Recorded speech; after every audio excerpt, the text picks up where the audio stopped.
भारतीय समृद्ध सांस्कृतिक परंपरा ज्ञान पर अवलंबित है।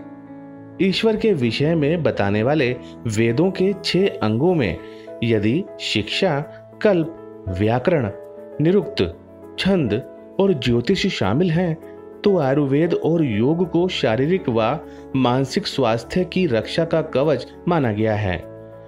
योग शब्द का जन्म संस्कृत शब्द युज से हुआ है, जिसका अर्थ है स्वयं का सर्वश्रेष्ठ। स्वयं के साथ मिलन। योग का वर्णन सर्वप्रथम ऋग्वेद में और फिर यजुर्वेद में मिलता है। यह हमें फिर से सिंधु सरस्वती सभ्यता के दर्शन कराता है। ठीक उसी सभ्यता से पशुपति मोहर, जिस पर योग मुद्रा में विराजमान एक आकृति है, जो वह उस प्राचीन काल में योग की व्यापकता को दर्शाती है। बृहद आर्ण्यक और छांदोग्य उपनिषद में भी योग व प्राणायाम के अभ्यास का उल्लेख मिलता है। यथावत योग के वर्तमान स्वरूप के बारे में पहली बार उल्लेख कठोपनिषद में आता है। संहिताओं में उल्लेखित है कि प्राचीन काल में मुनियों, महात्माओं, विभिन्न साधु और संतों द्वारा कठोर शारीरिक आचरण, ध्यान व तपस्या का अभ्यास किया जाता था। आदिदेव महादेव के बाद वैदिक ऋषि मुनियों के साथ हमारे अवतारी पुरुषों भगवान श्री कृष्ण, जैन धर्म के प्रवर्तक महावीर स्वामी और बौद्ध धर्म के पुरोधा महात्मा बुद्ध के समय योग का प्रचार प्रसार हुआ। ईसा से 200 वर्ष पूर्व रचित पतंजलि के योग सूत्र के अनुसार योग का अर्थ है मन को नियंत्रण में रखना। योग सूत्र में पतंजलि योग को चित्तवृत्ति का निरोध करने वाला बताते हैं। योगः चित्तवृत्ति निरोधः पतंजलि ने संक्षिप्त रूप में योग के 195 सूत्र संकलित किए।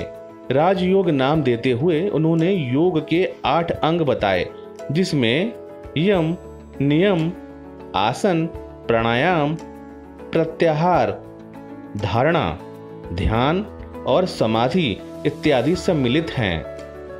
जैन धर्म की 5 प्रतिज्ञा और बौद्ध धर्म के योगाचार की जड़ें पतंजलि योग सूत्र में निहित हैं। पतंजलि के योग को ही सिद्ध और नाथ पंथियों के साथ शैव, वैष्णव और शाक्त श्रद्धालुओं ने अपने जीवन में उतारा। बाद में द्वापर युग के महानायक श्री कृष्ण द्वारा कुरुक्षेत्र में अर्जुन को श्रीमद् भगवद गीता के उपदेश में योग की विस्तार से चर्चा है। साथ साथ महाभारत के शांति पर्व में भी योग का विस्तृत उल्लेख है। अपने समय के चर्चित महापुरुषों ने भारतीयों को ही नहीं, विश्व को भी योग को अपनाने की सीख दी। 1893 में स्वामी विवेकानंद ने शिकागो विश्व धर्म संसद में अपने ऐतिहासिक भाषण में योग का उल्लेख कर सारे विश्व को योग से परिचित करवाया। इसके उपरांत महर्षि महेश योगी, परमहंस योगानंद और रमण महर्षि आदि प्रमुख योग गुरुओं ने न केवल भारतवर्ष अपितु पश्चिमी दुनिया को भी प्रभावित किया और धीरे धीरे योग एक जीवनोपयोगी विधा के रूप में दुनिया भर में चर्चित होने लगा। बाद में टी कृष्णमाचार्य के 3 शिष्यों BKS अयंगर, पट्टाभी जोयस और TVK देशिकाचार्य के साथ योग गुरु बाबा रामदेव ने योग को न केवल भारत में भी घर घर तक पहुंचाने का काम किया है, बल्कि और विश्व स्तर पर भी योग को लोकप्रिय बनाया है। योग भारत की एक लोकप्रिय विधा के रूप में विश्व भर में चर्चित तो था ही, लेकिन इसे वैश्विक स्वीकृति मिली जब 11 दिसंबर 2014 को जब भारतीय प्रधानमंत्री नरेंद्र मोदी ने संयुक्त राष्ट्र संघ महासभा में 21 जून को समूचे विश्व में अंतर्राष्ट्रीय योग दिवस के रूप में मनाने का प्रस्ताव रखा, जिसे 193 देशों में से 175 देशों ने बिना किसी मतदान के स्वीकार कर लिया। यूएन ने योग की महत्ता को स्वीकारते हुए माना कि योग मानव स्वास्थ्य व कल्याण की दिशा में एक संपूर्ण नजरिया है। इस बार कोरोना के संकट काल में भी विश्व योग दिवस के प्रति पूर्ण उत्साहित है।